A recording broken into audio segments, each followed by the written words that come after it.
Welcome to the punishing edition of the Yankee and the Brit.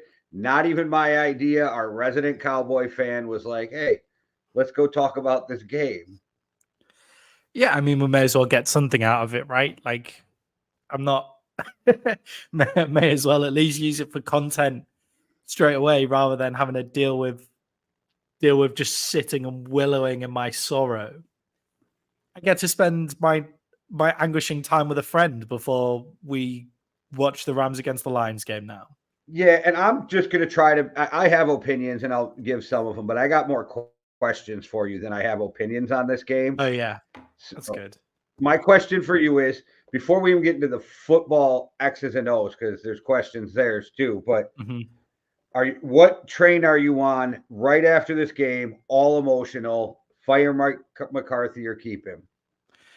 Yeah, fire Mike McCarthy for me, but not just Mike. Obviously, I've not been the biggest fan of Mike McCarthy. I think back to the show that we did where I said Jerry Jones wants to lick out Mike McCarthy's asshole. That's a pretty good So reel on Twitter, by the way, or I mean on Instagram. But so I've not been his biggest fan since he was appointed, and yeah, like back to back 12-win seasons, but yet another playoff game where they haven't been prepared. They didn't look prepared for that game. That's where I'd go for it. Like after the first drive, Dak and CD are arguing with each other, and throughout that whole first half, they're not on the same wavelength at all. Like the Cowboys were tense, and I've never seen an organization listen so much to outside noise than the Dallas Cowboys, apart from maybe the Chicago Bears. well, that was one of the things I was going to ask you. Do you think there is something personal going on between CD and Dak? Does it feel like something was said at some point? Or something like there's some hard feelings it almost felt like Yeah. in those. Yeah. It felt like they came out and something's happened like behind the scenes before the first down because that's not Dak Prescott. That's not what Dak Prescott's like. He's either got so like stressed out or something before the game, or something has been said pre-game, and they seem to have sorted themselves out at halftime. But I agree with you, man. Like I was watching that and thinking, like, this looks personal. This doesn't look like, oh, you were meant to run this route, get your fucking head out of your ass. This looks like CD Lamb made one drop on a pass which Dak led him too far. Like that could have made that catch a lot easier. But anyway, but CD Lamb makes a drop, and then I don't know what Dak's getting annoyed about in the next play. But CD was maybe ran the route a little bit wrong, and like Dak just blows up at him, and CD Lamb is quite a chilled out guy, so he just took it. But it looked personal, like it looked like something happened pre-game, and I don't want to speculate, but Dak was either too tense or something happened. So for me, I think the biggest downfall, and we can pick apart the fucking Cowboys all we want. They let Aaron Jones go for 118 on 21 carries for 3 touchdowns. And it seems like when the Cowboys lose or struggle, it's because they're weak against the run. Yeah, do you know what it felt like to me? Like the Cowboys are a really surprising stat that I feel like hasn't been talked about enough at all this year. The Cowboys are 2-5 when they don't score first. If the opposition scores first, they're 2-5. And then they're 10-0 or something if they fucking score first. Yeah, they're like silly, like the other way if they score first. So the Packers taking the kickoff, running it down their throat, and two penalties cost the Cowboys in that drive as well. That's another big thing that doesn't get mentioned because obviously this game was pretty much over midway through the third quarter. Like, yeah, the Cowboys have brought it back a little. Like the offense started to fire against the second string, and the defense could finally get a stop against the second string, and all of that kind of stuff. That's like the offense was actually good in the second half. That's the most wild thing about this whole game is any predictions, anybody, even somebody who picked the Packers to win, which would have been a bold prediction, nobody would have ever said the Packers will be. If this was a movie, nobody would believe it that the Packers were sitting their starters with 8 minutes left in the fucking fourth quarter. Yeah, it was pretty like look, like you started off by typing out the title, the Cowboys get destroyed, and then obviously it came back a little. And then it came back a little, but I agree with you. I think that they were played off the field in this game. And to go back to go back to the point of when they don't score first, that first drive, I was nervous after watching that first drive because if you think back to the Buffalo game, James Cook runs all over us.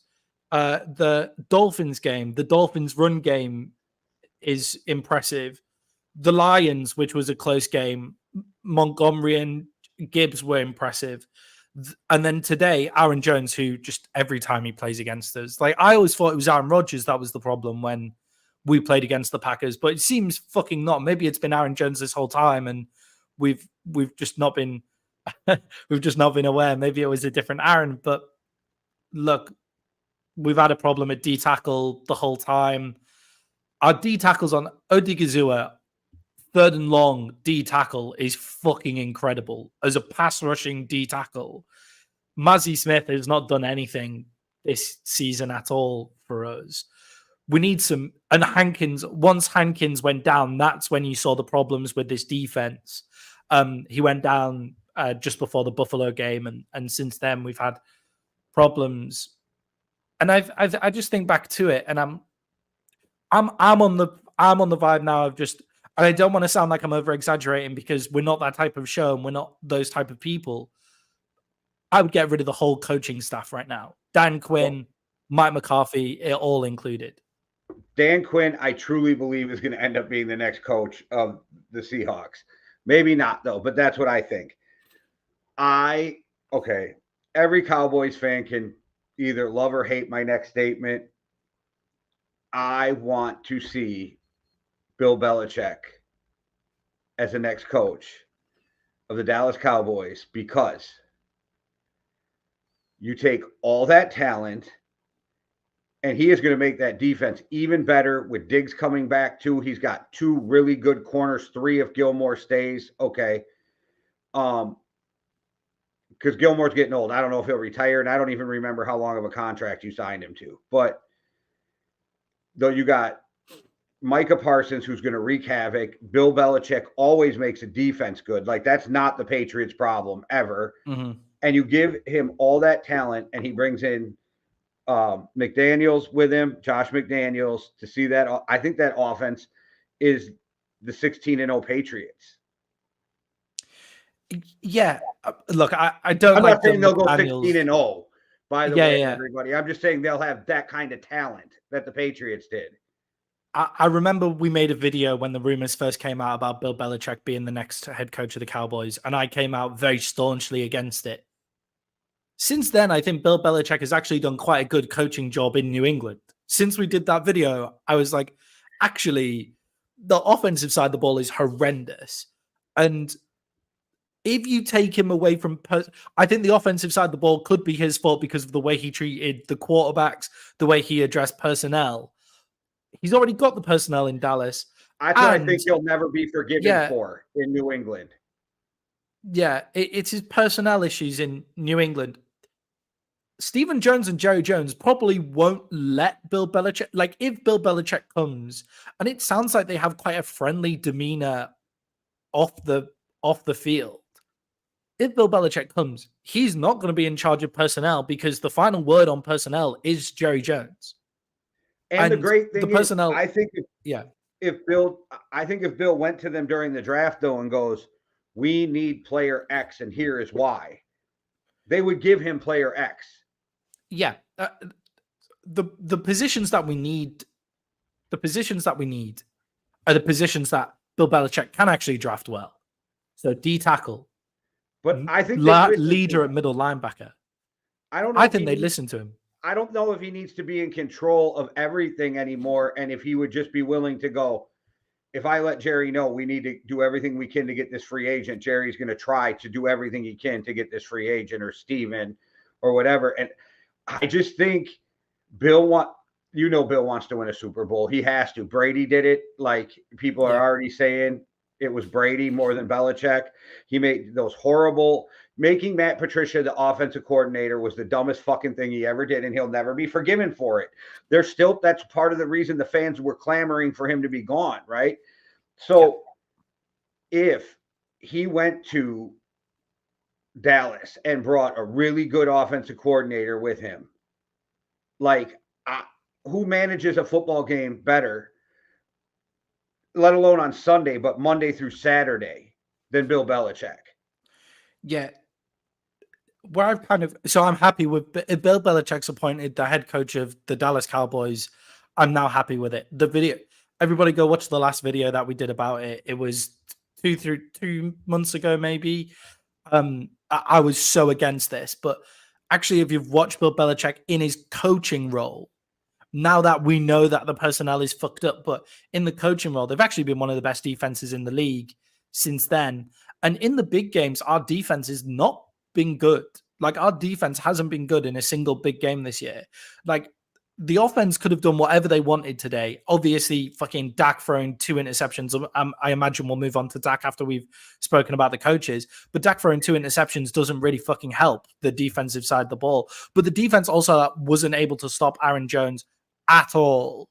So I'm all for getting rid of all the coaching staff. The other thing I think Bill Belichick brings to Dallas that is much needed and has been needed for years is a professionalism to block out the noise.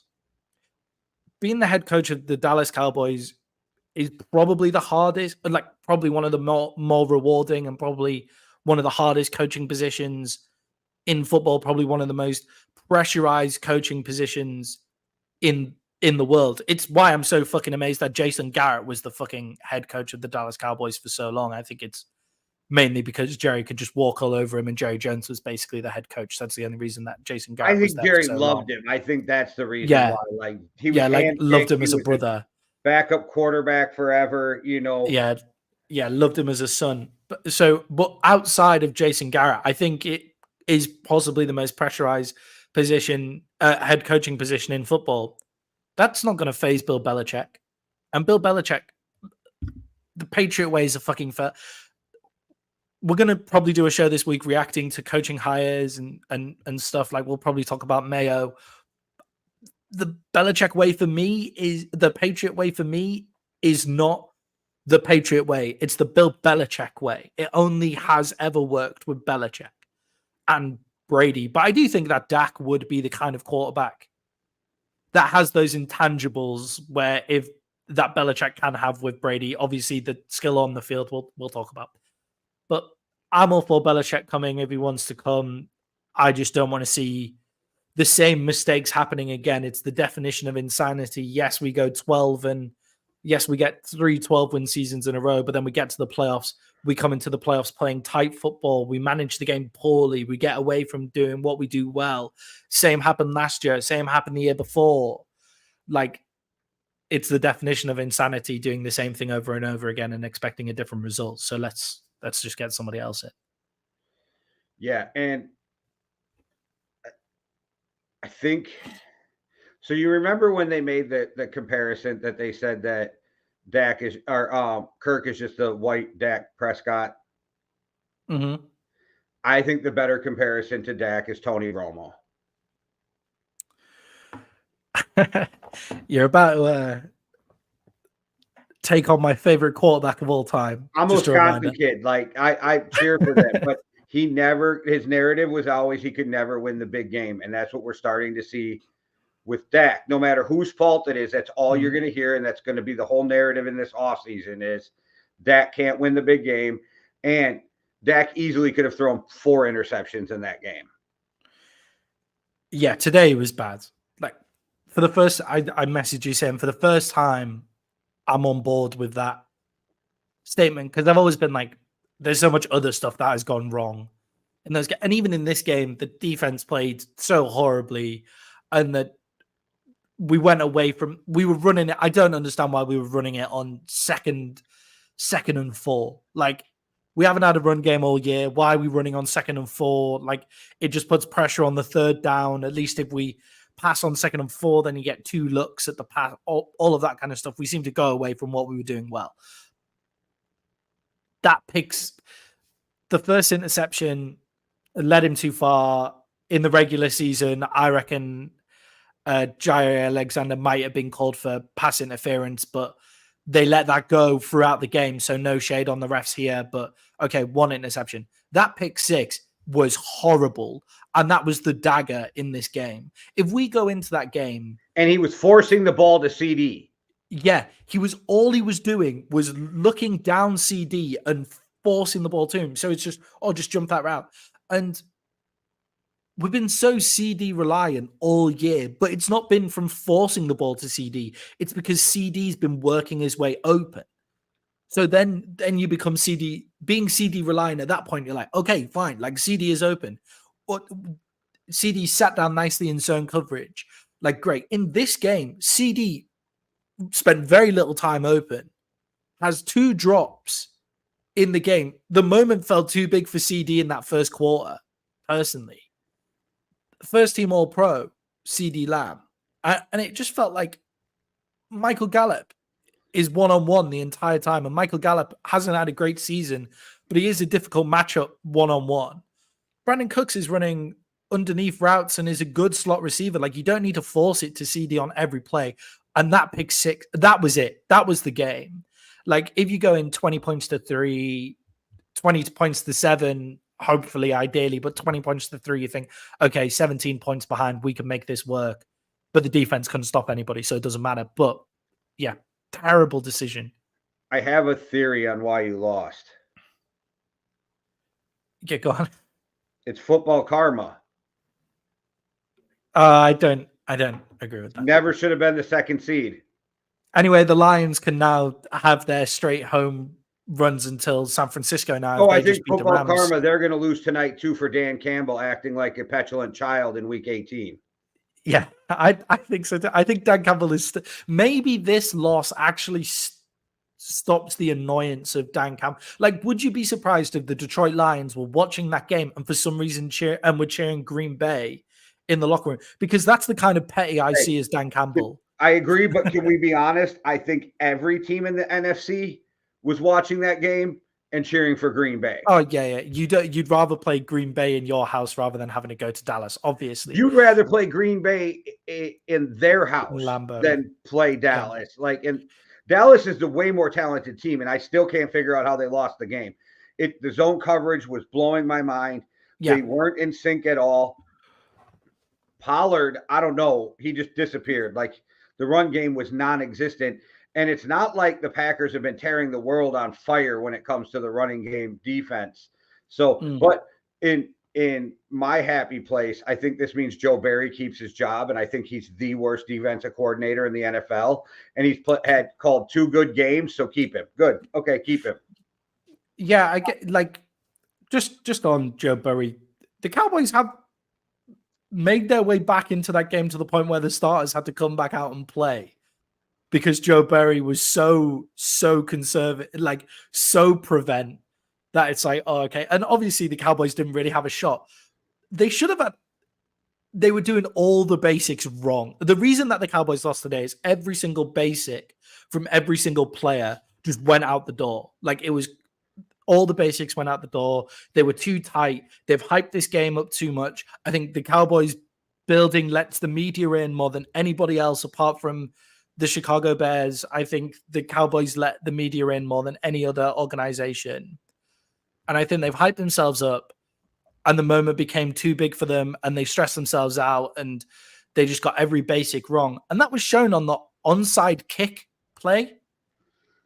Like, we need that onside kick. Like, we're desperate for that onside. And if you get the onside kick and you score, the pressure is on the Packers now because the Cowboys are now the team that have nothing to lose. There's still 8 minutes left in the 4th quarter, and it's a 2-score game if we get the onside kick and then go and score. 2-score game with 8 minutes left to go. Dallas still have all 3 timeouts. 2-minute warning is coming up. So, 5 or 6 minutes to go. And all the pressure goes on to this young Green Bay Packers team. the kick is perfect, bounces over the guy, and then there is nobody to pick it up on the other side. You're like, what are you doing? Like, what is happening? It felt like, and obviously the game was over at that point, really. Like, they would need to recover another onside kick, score another 2-point conversion. Like, the game was still over, and we couldn't stop the run, so it doesn't really matter. But the game was still over. But those young guys on special teams not doing that, I think, was indicative of the Cowboys today. And Aubrey's missed fucking extra point when the guy's been absolutely automatic all year, like, was indicative of the Cowboys today. I don't blame him. It's the biggest game of his life in a sport he probably never expected to play. Like, he did not grow up expecting to be an NFL kicker. He's never played football. Like, his story is wild. So, like, okay, I don't think it'll happen to him again. I think now he's been in that playoff game. You don't have the nerves. Like, I give the kid a pass for the fucking extra point. Plus, if it cost you the game, I might be killing him right now. But you know what I mean? Like, it is what it is. Yeah, he basically won us that Eagles game off his boot and things like that. Like, I'm not blaming Aubrey for it. I just think it's indicative of what happened today. The people who are to blame is all of the coaching staff. Like, the defensive play calling was horrific. You mentioned it a bit earlier, and I don't know how many people noticed. The Cowboys don't play zone defense. Like, they haven't played zone defense all year. So in the biggest game of the year, you decide to play a really soft zone and let Romeo Dobbs absolutely tear us up. And Jordan Love is making the throws he needs to make off platform with a lot of pressure. All credit to Jordan Love. But his wide receivers are fucking open because you're playing really soft zone. Like, what happened? I don't get it. I don't understand. Me either, and that's a good young receiving core for Green Bay, so I don't know why you wouldn't get up in their face like you've been other teams all year. But we're getting ready for kickoff, Maddie, so any closing words to anybody out there watching before we get up out of here for the second game of the evening? Yeah, Mike McCarthy out. Mike McCarthy out. All of the rest of the coaching staff out. I think they've done a really good job for the 3 years, really, if you look at it in totality, but they can't get us over the hump. Let's get somebody else in. And one more question to you before we go. What do you do with Dak Prescott? Do you pay him? I mean, if you're stuck, like, I don't know if you're stuck, but it's like $60 million, and then you got to pay Micah Parsons and all those other players, and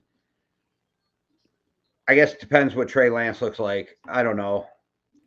It's what else? What are the Cowboys' actual genuine quarterback options? Yeah, exactly. I still think Dak is better than Dak is a good quarterback. I disagree with that, but $60 million compared to Russell talking about playing for league minimum next year so that he can make the Denver Broncos eat that whole $39 million because there's offset language. So he's willing to play for $1.2 million next year to make sure that I don't know. Is Dak $59 million better than Russell Wilson? That's no. If you can get Dak for 50, that's a whole middle linebacker. That's two middle linebacker. That's a middle linebacker and a D tackle saved there. You're 10 million less. You're getting very close because of drafting well to not being able to afford to keep everybody you want to. Yeah. It's a really difficult position because if you trade Dak, or if you cut, you probably have to cut him really. If you cut Dak and everything goes wrong after that, that's people losing their jobs. So that's wild thought on the way out. Do you, maybe since you've seen that you can win without him, move on from Stephon Diggs and save all that money? Or Trayvon Diggs. I think Trayvon Diggs is better than Bland. He is, but to save that money, do you do that? Like, that's I think if Trayvon Diggs was on the field today, we probably go man to man the whole time and win the game. Not gonna lie. I think you cover the entire field there. I think Trayvon Diggs would have been a massive difference maker today. I was thinking it as we were watching it, as I watched Jordan Lewis get absolutely burnt on soft zone coverage the entire game.